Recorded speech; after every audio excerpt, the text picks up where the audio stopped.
family, and we are back in a winter wonderland.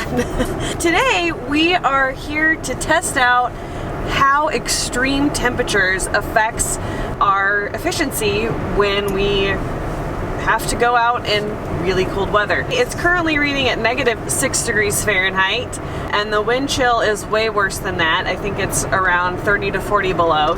We left the car outside all night to see how much battery it eats up to just keep the battery from being damaged from the cold. We set it outside for about 12 hours, and we went from about 30% down to 23% over the course of 12 hours. Last night it got down, I think the low, it's been getting colder today, so I think the low last night was around -5, and then it started snowing as well. But this is not the snow like we experienced in our winter driving video. We'll link that in the iCard above. That was a lot of snow. This is just more of like an inch maybe. So we're not having to deal with snow on the road, but we are having to deal with just really cold temperatures. Normally our car is about in the 300s watt hours per mile range. So let's see what happens when we drive for 30 miles at about 60 miles an hour-ish, depending on road conditions, when it's -6 out. How much does it affect it?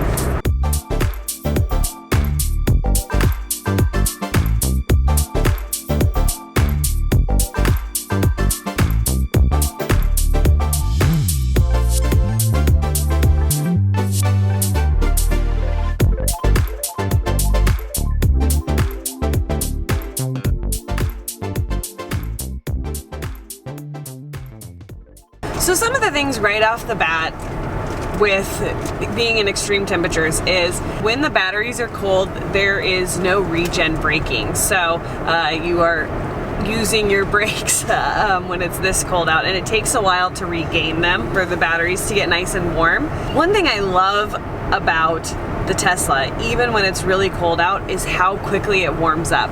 It only takes a couple miles, a few minutes, and this thing is warm and toasty and ready to go. We already know that the consumption is going to be up when we're driving in extreme cold, just because we're running more things in the car. We've got the heater on, we've got the defrost on, we've got heated seats on, we've got heated steering wheels on.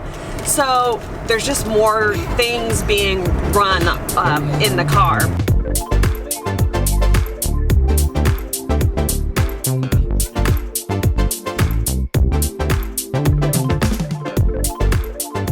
So after about 25 miles of driving, we figured out that it was 654 watt hours per mile in the extreme temperatures. We saw as low as -7, so it does take a little bit of a hit when it is this cold out. At about that 25 mile range, the consumption did start to come down a little bit.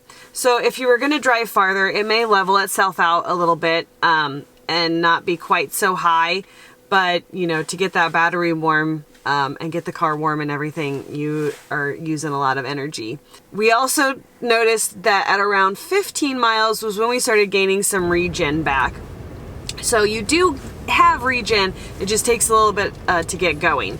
The car performs well in the cold. It doesn't take away any performance other than the regen temporarily, and it gets really warm really fast. And the other great thing about it is if you can plug in at night, then you can warm your car up well in advance and have it nice and toasty warm before you get in it. You can start it from your phone if you're out someplace so that it gets nice and warm and toasty by the time you get in it.